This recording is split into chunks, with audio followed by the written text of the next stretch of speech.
All right, this is GM. We're going to go straight to the daily chart. As I thought price was going to pull back from this daily sellers level at 42.25 because it was already used up. Right, the formation was a drop in price, base and candle, then a drop, price returned, went all the way pretty much the entire way through the zone, and then collapsed. This means that there were no more unfilled sell orders.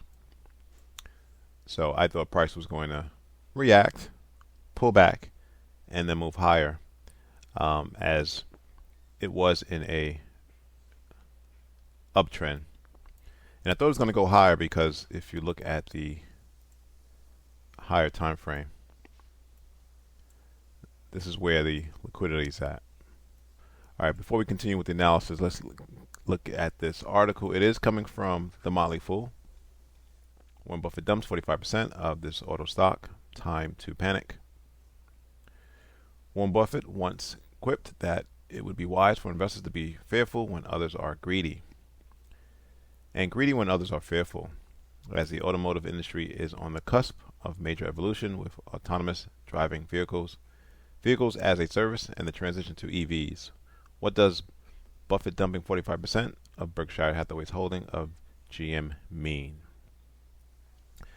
Berkshire Hathaway's number of shares peaked at 80 million during the pandemic, and as GM shares rebounded, Buffett began selling off shares. So this graph is showing that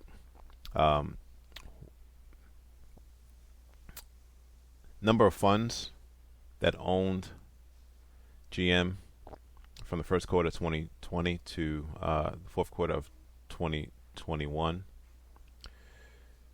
This is also showing number of shares that Buffett held and how he started dumping in the third quarter of 2020 through Q2 2021.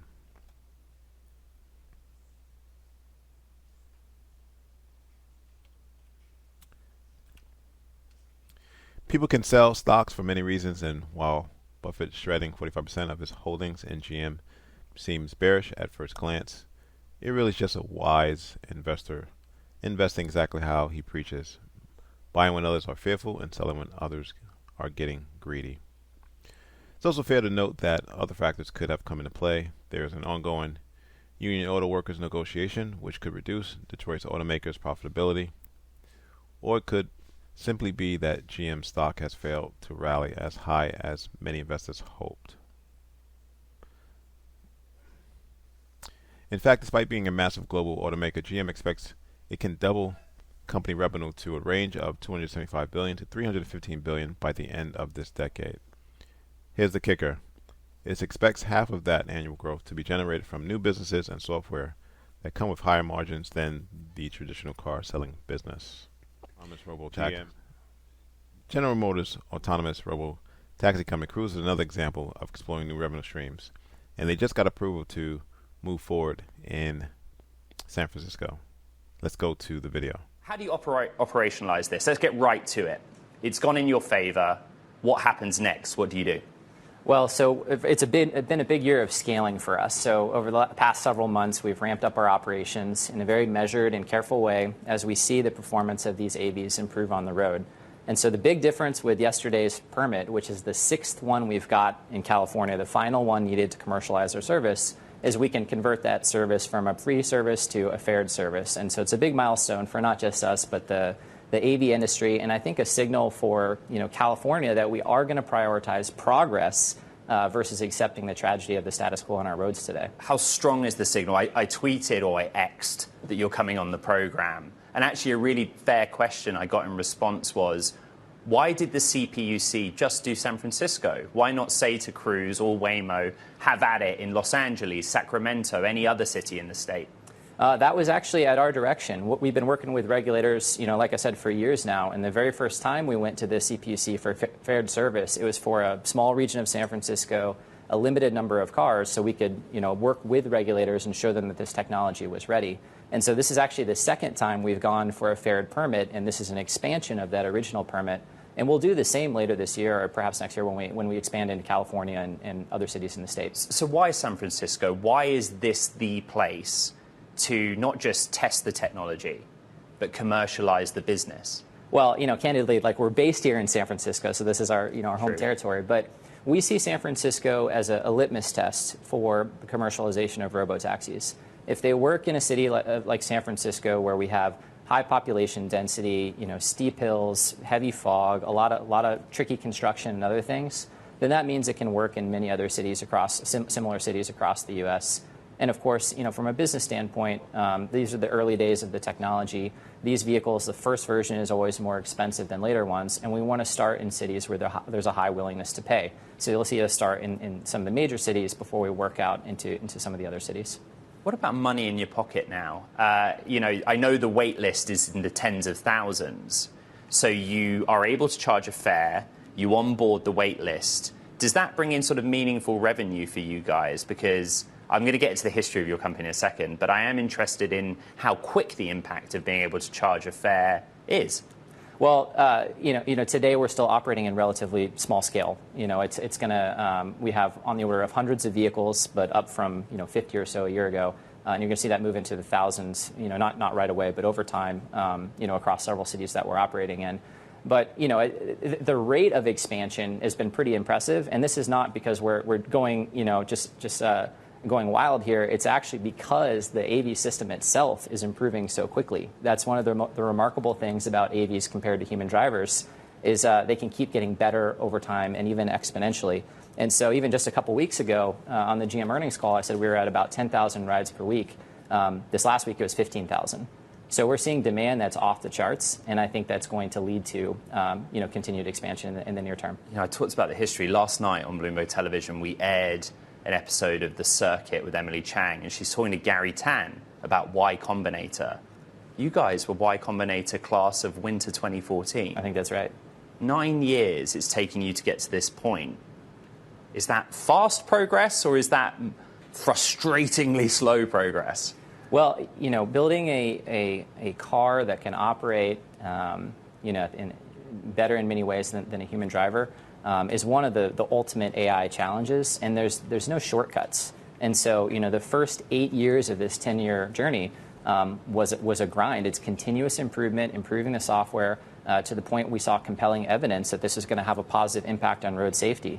And so unlike other AI products where you can launch a product out there in the public as soon as it's kind of working, in our case, that technology really had to be matured and made robust before we put it out there on the roads. And so it has been a 10-year journey, but we're really happy now that we're finally able to put this out there and people are able to use it, and we're going to see benefits in road safety as a result. Okay, so we're going to look at some pictures of what are retrofitted, customized Chevy Bolts driving around San Francisco. It's also the case in other states like Arizona, Texas, right? A question I constantly get is why no New York City, but also no China, because there are Chinese players that test in the Bay Area and in Chinese cities. Could you answer those two, please? For New York and other cities, it's not a question of if, but when. And this technology, the way we've deployed it is we make it work in a defined environment. And so in San Francisco, you've got fog and steep hills, but you don't have ice or snow. And so that'll come in the next couple of years. And once we add that capability, we'll be able to expand into some of the colder weather cities. But that's not slowing our expansion today. I mean, a year ago, we were in one city, just operating in San Francisco.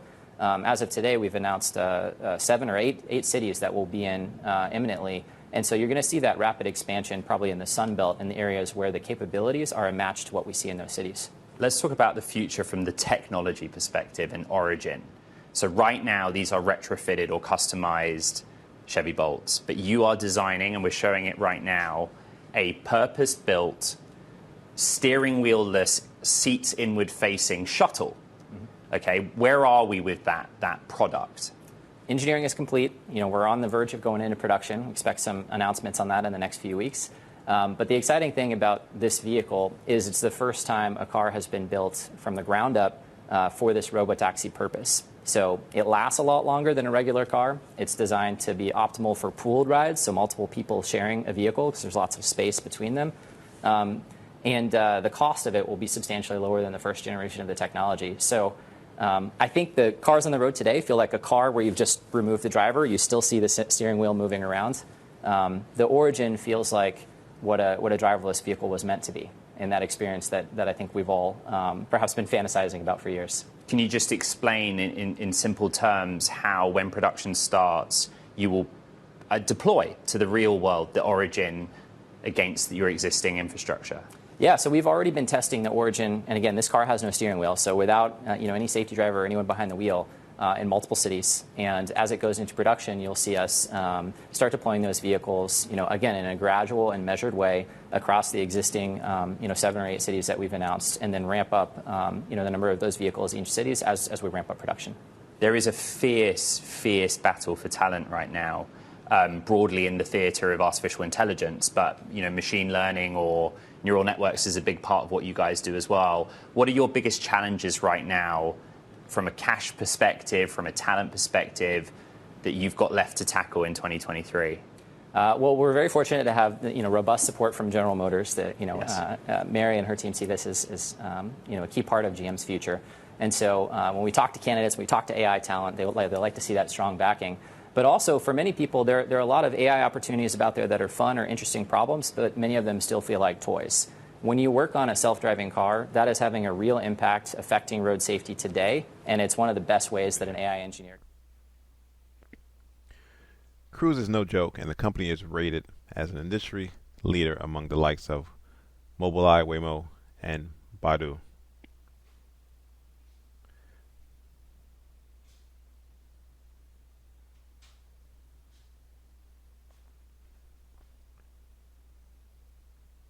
General Motors' autonomous robotaxi company Cruise is another example of exploring new revenue streams. And they just got approval to move forward in San Francisco. Let's check out this clip from Bloomberg.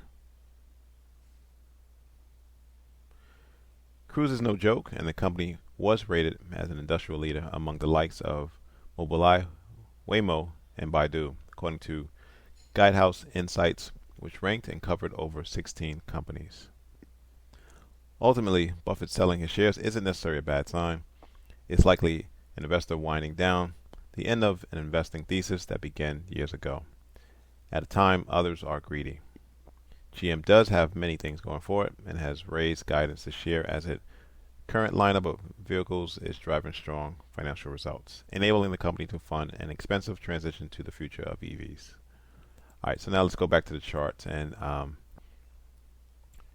you can see how the let's just say $32 level has held as support, not once but twice, third time, and now currently a fourth time. All right, so you have buyers defending this $32 level. We're on the weekly. Let's scroll out to the monthly chart, and you can see on a bigger picture, this level is a strong level that continues to be defended.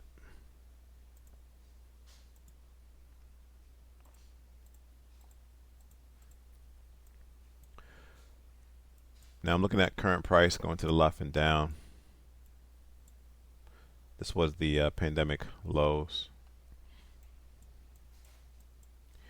I mean, you got to continue to play this level until it no longer holds.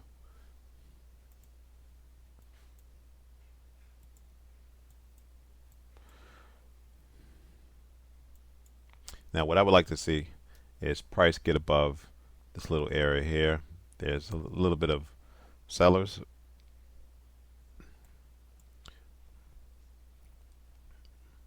So here's the potential setup.